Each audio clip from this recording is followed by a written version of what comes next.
পথ এবড়ো খেবড়ো হওয়া সত্ত্বেও সংস্কারের ঘোড়া আরও দুরন্ত গতিতে ছোটাতে চাইছে কেন্দ্র।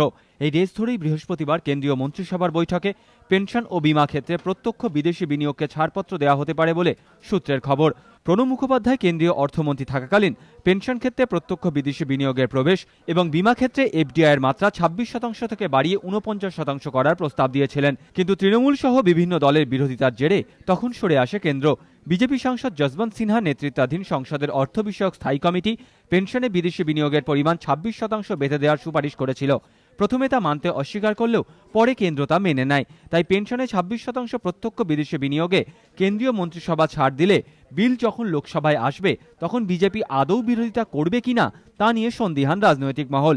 বিমা ক্ষেত্রে বিদেশি বিনিয়োগ ২৬% থেকে বাড়িয়ে ৪৯% করার প্রস্তাব এলেও বিজেপির অবস্থান কি হবে তা স্পষ্ট নয়।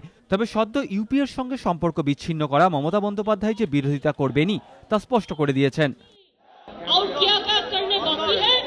बाकी तो दो है, वो क्या है, एम्प्लॉयज के लिए जो पेंशन भी है उसको भी दे देगा और इंश्योरेंस भी है वो भी दे देगा, किसी को पेंशन भी नहीं मिलेगा, ऐसा चल रहा है गवर्नमेंट।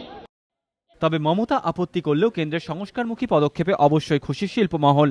ये गवर्नमेंट आगे प्रगति की ओर, ग्रोथ की ओर और इन्वेस्टमेंट की ओर जितने भी डिसीजंस लेने हैं उसके ऊपर पूरा निर्भर रहेगी, फोकस करेगी। এদিকে দুদিন আগেই দিল্লির ধর্ণা মঞ্চ থেকে কেন্দ্রকে বিধে মমতা অভিযোগ করেছিলেন ভর্তুকি সহকারে রান্নার গ্যাসের সিলিন্ডার কেন্দ্র বেঁধে দেওয়ায় মিড ডে মিল প্রকল্পের ভবিষ্যৎ সংকটে পড়বে। তাৎপর্যপূর্ণভাবে এদিনই মানব সম্পদ উন্নয়ন মন্ত্রকের তরফে পেট্রোলিয়াম মন্ত্রককে একটি চিঠি দেওয়া হয়েছে। তাতে বলা হয়েছে মিড ডে মিল প্রকল্পের জন্য স্কুলগুলিকে যাতে ভর্তুকি সহকারে সমস্ত রান্নার গ্যাসের সিলিন্ডার দেওয়া হয় সেজন্য রাষ্ট্রায়ত্ত তেল সংস্থাগুলিকে প্রয়োজনীয় নির্দেশ দিতে অনুরোধ করছে। রাজনৈতিক মহলের ব্যাখ্যা, একদিকে কংগ্রেস শাসিত রাজ্য সরকারগুলির আরও ৩টি রান্নার গ্যাসের সিলিন্ডার ভর্তুকি সহকারে দেওয়া এবং মিড ডে মিল প্রকল্পের জন্য সমস্ত এলপিজি সিলিন্ডার ভর্তুকিতে দেওয়ার আবেদনের মধ্যে দিয়ে বিরোধীদের অস্ত্র ভোঁতা করে দিতে চাইছে কেন্দ্র। উল্টো দিকে সংস্কারের প্রশ্নেও অনড় থাকার অবস্থান নিতে চাইছে তারা। এবিপি আনন্দ।